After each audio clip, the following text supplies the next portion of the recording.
के बीच में 1 lakh positive case प्रतिदिन आएंगे।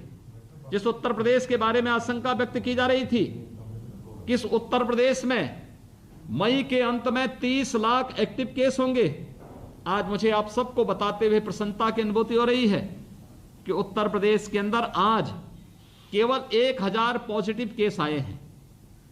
उत्तर प्रदेश के अंदर आज 20,000 से भी कम एक्टिव केस रह गए हैं। उद्योग चले, आवश्यक सेवाओं को चलाया गया, खेती बाड़ी के सारे कार्य संपन्न हुए, लेकिन हमने कोरोना को भी पूरी तरह नियंत्रण करने में भी सफलता प्राप्त की है। और मुझे लगता है आपके परिश्रम से, आपके सहयोग से, आप सबके पुरुषार्थ से इसे सफलता प्राप्त हुई। विगत वर्ष जब हम लोगों ने प्लान देखा था, लगभग 40 लाख प्रवासी कामगार और श्रमिक उत्तर प्रदेश के अंदर आए थे। इन 40 लाख जो प्रवासी कामगार और श्रमिक थे, इनके लिए कैसे व्यवस्था की जानी है, मैं देखता था। उनकी सेवा के लिए किसी भी राजनीतिक दल का कोई व्यक्ति नहीं था। भारतीय जनता पार्टी को छोड़ दें, वो सत्ताधारी दल है। राष्ट्रीय स्वयंसेवक संघ के प्रचारक और स्वयंसेवक जगह जगह उनकी सेवा में लगे थे।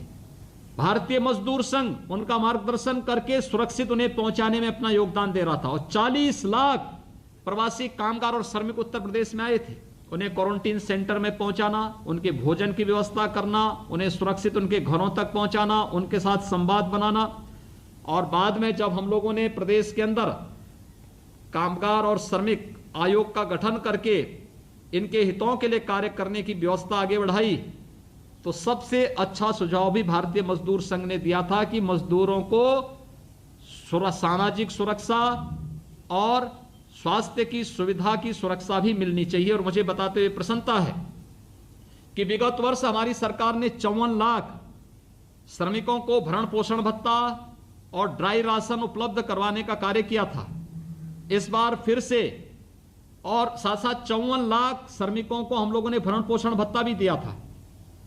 इस वर्ष पुनः हम लोगों ने इसी व्यवस्था को आगे बढ़ाया है। जो हमने आयोग प्रदेश के अंदर श्रमिक और कामगार आयोग गठित किया था, इसमें हमारे भारतीय मजदूर संघ से जुड़े हुए प्रतिनिधि भी अपना सुझाव देते हैं, निरंतर उनका साथ संवाद है। और उस समय उनके सुझाव पर ही हम लोगों ने प्रदेश के सभी श्रमिकों को, वो संगठित क्षेत्र का हो, असंगठित क्षेत्र का हो, अगर उनके साथ दुर्भाग्य से कोई दुर्घटना होती है तो उनके परिवार के सदस्य को 2 लाख रुपए की सामाजिक सुरक्षा की गारंटी की व्यवस्था राज्य सरकार ने देने का निर्णय लिया है। और प्रत्येक श्रमिक को 5 लाख रुपए की स्वास्थ्य बीमा का कवर देने की व्यवस्था भी राज्य सरकार ने लिया है। यह भारतीय मजदूर संघ के ही सुझाव पर हम लोगों ने इस कदम को उठाया है। इसके अलावा इस वर्ष भी हम लोगों ने व्यवस्था की है।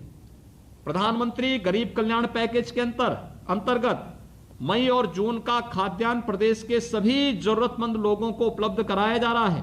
और राज्य सरकार के द्वारा जून, जुलाई, अगस्त ये 3 माह का निःशुल्क खाद्यान्न प्रत्येक व्यक्ति को, प्रत्येक नागरिक को उपलब्ध करवाने की कार्रवाई के साथ ही हम लोगों ने प्रयास प्रारंभ किया है कि जितने भी हमारे श्रमिक हैं, कामगार हैं, स्ट्रीट वेंडर हैं, इन सभी को हम लोग इस वर्ष भी भरण पोषण भत्ता देंगे। इसमें पूरी कार्रवाई वर्तमान में चल रही है और हर प्रकार से अपने श्रमिकों के, जिनके परिश्रम से, जिनके पसीने से, जब उनका पसीना निकलता है तब राष्ट्र का निर्माण हो पाता है, उस परिश्रम और पुरुषार्थ को नमन करते हुए उनके हितों के लिए सरकार पूरी प्रतिबद्धता के साथ कार्य करेगी। हम लोग इस बात के लिए आप सबको आश्वस्त करते हैं कि उत्तर प्रदेश के अंदर संगठित और असंगठित क्षेत्र के लगभग 2 करोड़ से ऊपर श्रमिक और कामगार प्रदेश के अंदर कार्य कर रहे हैं। इन सभी को सामाजिक सुरक्षा 2 लाख रुपए की और 5 लाख रुपए की स्वास्थ्य बीमा का कवर उपलब्ध करवाने के लिए राज्य सरकार पूरी प्रतिबद्धता के साथ यहां पर इस निर्णय को ले चुकी, उसको लागू कर रही है। उत्तर प्रदेश के मुख्यमंत्री योगी आदित्यनाथ को आप सुन रहे थे। रुकेंगे एक ब्रेक के लिए, देखते रहिए आज तक।